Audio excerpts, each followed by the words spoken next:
여러분 안녕하십니까? 석중스님의 출가일기 11번째 시간입니다.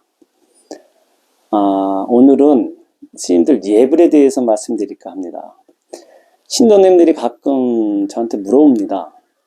불교 TV에 보면은 스님들이 예불하는 모습이 있는데 사찰마다 이렇게 틀린 것 같다고, 혹시 이렇게 스님들이 하는 의식, 예불은 똑같이 해야 되는 거 아닙니까? 왜 사찰마다 이렇게 다르게 합니까? 이렇게 물어본 경우가 있더라고요. 결론부터 말씀드리면은 다 사찰마다 특징이 있고 전통이 있기 때문에 좀 틀리게 하는 건 사실입니다. 그것이 어디가 옳다 그르다 할 수는 없는 것 같아요. 오랫동안 내려온 그 절만의 전통이 있고 그 내려온 법맥이 있기 때문에 그렇게 한다고 볼 수 있겠습니다. 저 같은 경우에는 속리산 법주사에서 공부했거든요. 충청북도 보은군 속리산 법주사에서 공부했는데, 스님들이 일반적으로 출가한 이후에 한 4년 정도의 교육기간이 있습니다. 의무교육기간이거든요. 기본교육기간이라고 하는데, 4년 동안은 의무적으로 누구든지 부처님 경전을 배워야 되는 그 기간입니다. 예전에는 그것을 강언이라고 했어요. 강언, 공부하는 그런 과정이 있었는데, 요즘은 통일돼 가지고 승가대학이라는 명칭을 쓰는데 똑같은 그런 용어가 되겠습니다. 하여튼 예전에는 강언이라고 했을 때, 제가 이제 그 법주사 승가대학 그 강언에서 4년 동안 공부했는데, 여러분들 잘 아시는 아침 예불 있지 않습니까? 아침 예불 쭉 스님들이 모여가지고 예불 할 때, 그 예불 할 때 처음에 맨 앞에 서가지고 한가운데 서가지고 창불이라고 하거든요. 그 창불 한다고 해요. 그 하는 스님을 창불이라고 하는데, 부처님께 노래하는 거, 부처님께 예불하는 사람이라고 해요. 창불 한다고 하거든요. 그럼 맨 앞에서 이제 한 스님이 딱 해가지고 개양 청양 해양 해탈양 해탈지교냥, 이렇게 요게 이제 하는데, 이게 보통 강원에 있는 스님이 해요. 우리 때는 이제 출가한 지 1년 미만 되는 스님 또는 한 2년 정도 되는 스님들이 해요. 왜냐면은 처음 출가해가지고 한 6개월 정도는 이 예불하는 그러한 의식을 갖다 배워요. 그래가지고 창불하는 것을 배우거든요. 음주도 배우고, 음곡도 다 이게 하는 이 곡도 사찰마다 틀린데, 그것을 그 사찰에 있으면서 보통 한 6개월 정도 배웁니다. 6개월 정도 배운 다음에 이제 1학년 2학기 정도 되면은 그때 이제 스님들이 다 있는 데서 보통 한 50명, 60명 정도 되거든요. 아침 예불 때 어른들 다 나오고, 그 자리에서 이제 한가운데 서가지고 이제 어린 스님이, 출가한 지 얼마 안 된 스님이 이제 딱 혼자 하는 거예요. 굉장히 떨립니다, 이게. 그래가지고 개양 청양 해양 해야 되는데 떨려가지고 목소리도 안 나오고, 그 며칠 동안 아주 연습을 열심히 하는데도 가가지고 하다 보면은 막 이게 목소리도 안 나오고 막 까먹기도 하고 긴장이 돼가지고 하다 보면은 막 이게 덜덜덜 떨리기도 합니다. 이게 축원문 읽을 때. 그래가지고 이게 스님들한테는 첫 번째 출가한 이후에 이제 많은 대중들 앞에서 자기가 이제 예불하는 그 실험이기도 한데 굉장히 힘듭니다. 근데 이것은 이제 나중에 좀 익숙해지면은 좀 자연스러워지는데, 처음에는 이제 이게 어려워요. 그래서 실수도 하고, 그러면은 뒤에 있는 이제 어른들, 뒤에 스님들은 이제 천천히 해라, 그렇게 이제 말씀도 하시지만, 한번 잘못하고 나면은 또 입반 스님들한테 크게 또 꾸지람도 받고 참회도 하고 막 그러거든요. 근데 이게 과정인 것 같아요. 저를 포함해서 많은 사람들이 이렇게 스님들이 이런 과정을 거쳐가지고 연불을 배우게 되는데, 이게 사찰마다 다 틀립니다. 말씀드린 대로 개양 청양 해양, 5분 향례라고 하거든요. 보통 이거 많이 들어봤을 겁니다. 이걸 다른 말로 5분 향례, 5분 향례란 말을 합니다. 5분 5가지로 나누어서 향을 개향, 정향, 해향, 해탈향, 해탈직연향, 개정의 해탈, 해탈의 향으로서 부처님께 예불을 합니다. 처음에 할 때 이렇게 개정해, 해탈, 해탈직연의 그 향을 피워서 예불을 합니다 하는 것이 5분 향례라고 해요. 이게 우리는 제 법지사 있을 때는 5분 향례를 했어요. 그래가지고 개양, 정양 이렇게 했는데 근데 다 모든 절에서 5분 향례 하는 것이 아니고 다른 절에서는 다계라고 합니다. 보통 부처님께 다계를 올린다 그래요. 다계. 차다자 아니에요. 차를 올리는 개송을 해요.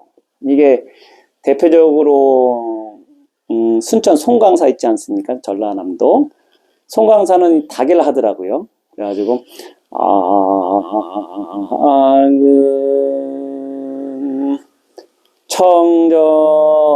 청정수 편이감누다 홍원 삼보전 원수에난수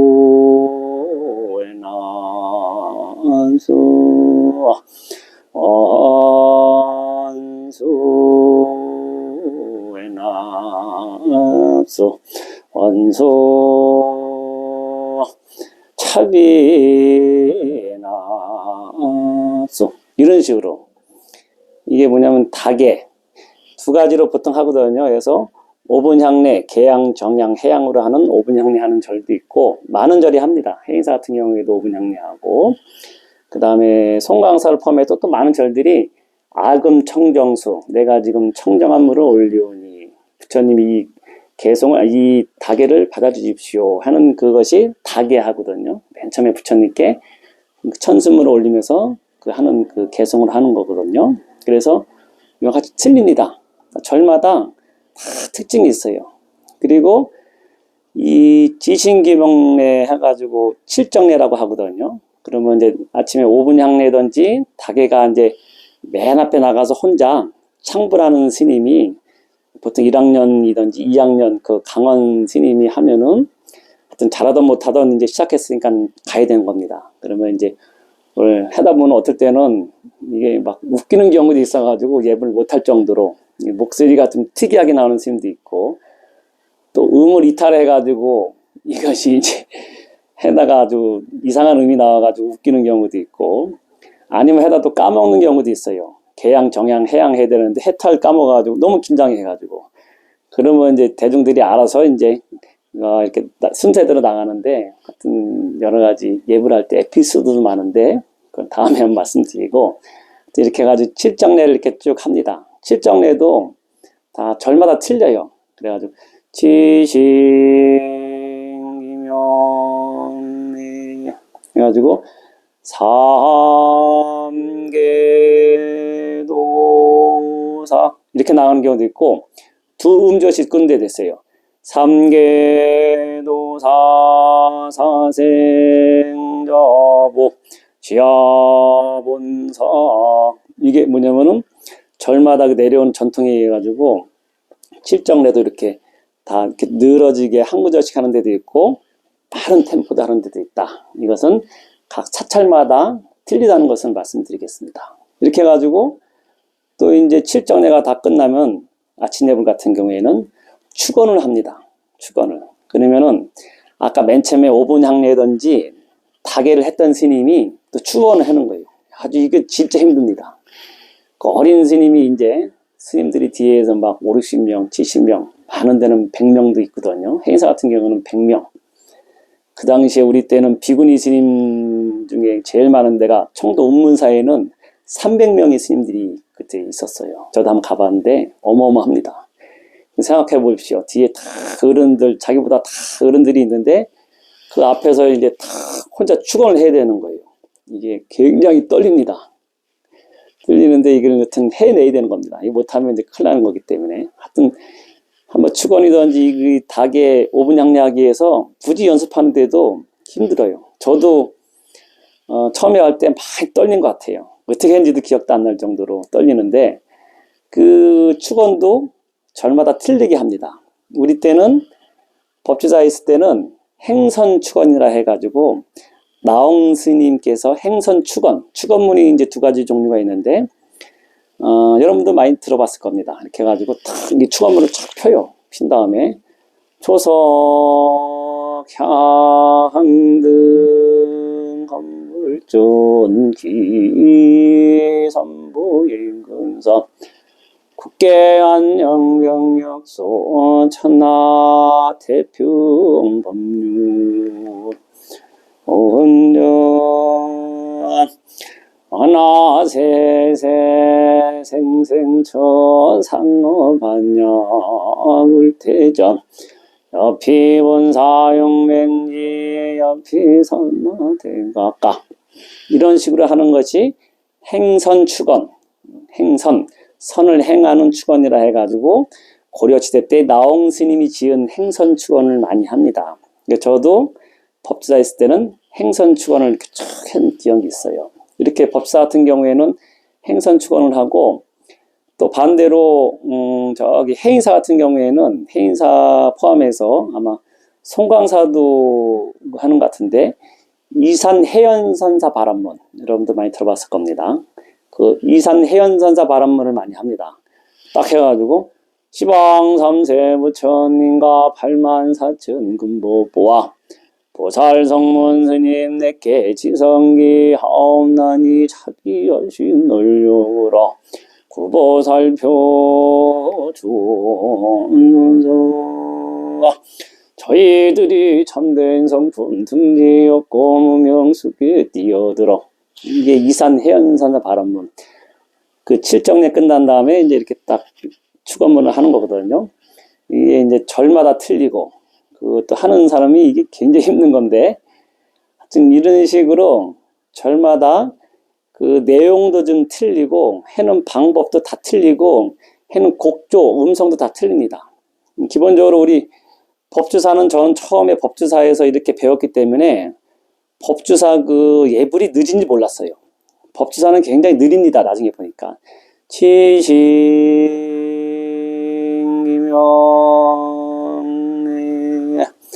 삼계노사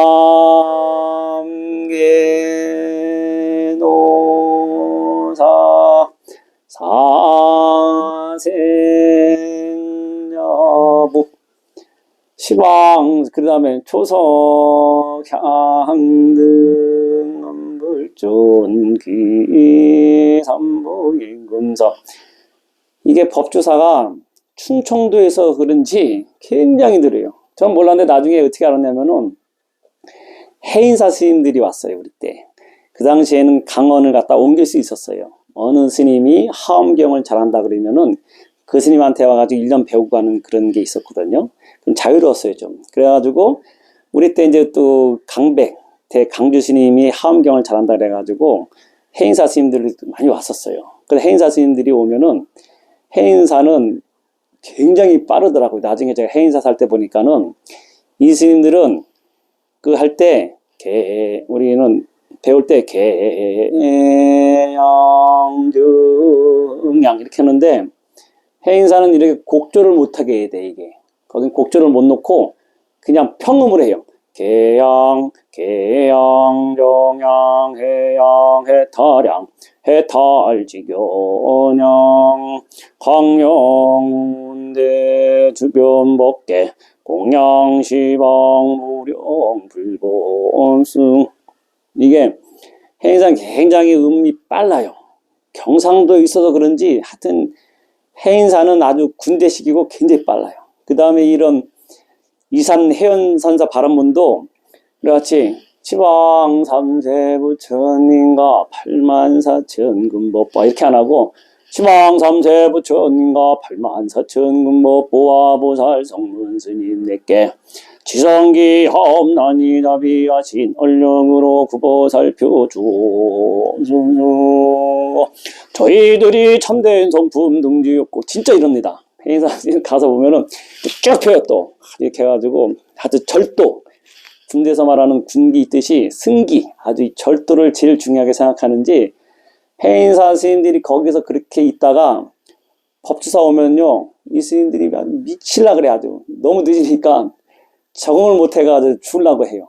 그래가지고 해인사 온 스님이 심지어 법주사는 법주사 앞에 있는 신호등도 느리대. 신호등이 깜빡깜빡 하는 것도 경상도는 빠딱빠딱 하는데 여기는 깜빡깜빡 해가지고 미치겠다는 거야. 그래가지고 이 스님들이 왔다가 법주사 왔다가 못 견디고 가는 스님들이 많았어요. 이게 뭐냐면 지역색이자 아마 전투인 것 같아요. 이게 다 절마다 틀립니다. 대표적인 것이 우리 때도 그렇고 지금도 보면은 이 대조적인 그런 가풍이 있거든요. 해인사는 말씀드린 대로 굉장히 모든 게 빠르게 하고 절도 있게 하고 그런 걸 강조해요. 그래서 거기는 해병대 같다 이렇게 표현하는데, 반대로 여기 반대되는 데가 어디냐면은 송광사. 송광사는 보림터라고 하거든요.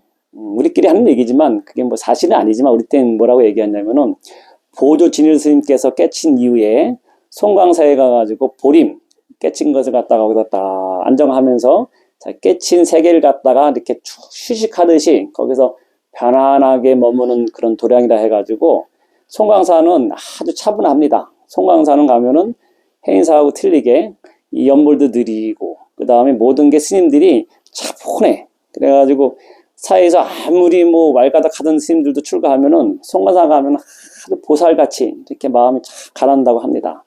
근데 해인사는 반대로 아무리 사회에서 아주 얌전한 스님도 해인사 가면은 아주 굉장히 씩씩해져요. 그때도 그냥 내가 강사할 때도 보면 뚝뚝뚝 강사 스님 계십니까? 누구누구입니다. 들어가도 되겠습니까? 이런 식으로 군대에서 한 것처럼 똑같이 합니다. 이 가풍이 틀리다는 걸 할 수 있어요. 근데 이 해인사 스님이 법사 오니까는 미쳐 죽는데 법주사가 내가 그렇게 느린지 몰랐는데 이 느린 송광사 스님도 법주사 오니까는 못 견디더라고요.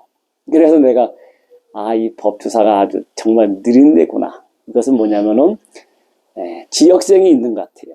그래가지고 경상도나 그쪽에 있는 스님들은 좀 빠르잖아요. 경상도 사나이들 막 탁탁탁 하듯이 지역색이 좀 있지 않을까 제 나름대로 생각하는데, 이와 같이 절마다 특징이 있어요. 이것이 보면은 뭐 연부를 할 때도 예불할 때도 목탁으로서 이렇게 내린 경우도 있고, 해인사든지 송광사는 또 경세라 해가지고 이렇게 쇠로 된 그 소리 나는 땡땡 치는 게 있거든요. 경세. 거기는 또 목탁으로 안 치고 경세로 칩니다. 이게 다 틀려요. 얘기한 대로 아침에 할 때 오분 향례 하는 데도 있고, 아니면 닭에 청정수 하는 데 있고, 개양 정양 하는 데 있고, 축원문도 아까 얘기한 대로 나홍 스님의 행선 축원, 초서향 등 헌불전 이렇게 하는 데도 있고, 이산 해연선 발언문에 시방 삼세 부처인가 이렇게 하는 데도 있고, 속도도 다 틀립니다. 지식명래, 지식명래, 삼계도사 다 틀립니다. 이와 같이 절의 지역마다 아니면 전통마다 다 틀리다는 걸 말씀드리고, 그다음 또 비군 스님들도 다 틀려요 하는 게. 그래서 이게 처음에 말씀드린 것처럼 이 각 사찰마다 이렇게 전통이 있다는 것 좀 이해하시면 되겠고, 이것은 옳다 그르다 하게 편할 게 아닌, 이것을 분별할 게 아니고 이 전통에 따라서 오랫동안 내려온 습성이라는 것을 이해하시면 좋겠고, 제가 말씀드린 것을 기반으로 어디 절에 가가지고 한번 예불을 하는 거 한번 가만히 보십시오. 그게 한번 또 재미납니다. 요즘에는 직접 절에 못 가더라도 유튜브든지 이렇게 방송에 많이 나오잖아요. 유심히 한번 보면은 절마다 이렇게 특징이 많이 있습니다. 그래서 제가 오늘 드린 말씀은 절마다 특징이다. 그 예불을 하는 것인지 내용이든지 그 다음에 여러 가지 음곡, 그 곡조 놓는 것, 속도 그런 것이 좀 다 틀리다 이렇게 말씀드렸습니다. 예, 오늘은 우리 스님들의 예불하는 것에 대해서 말씀드렸습니다. 그럼 다음 시간에 또 뵙겠습니다. 감사합니다. 정불하십시오.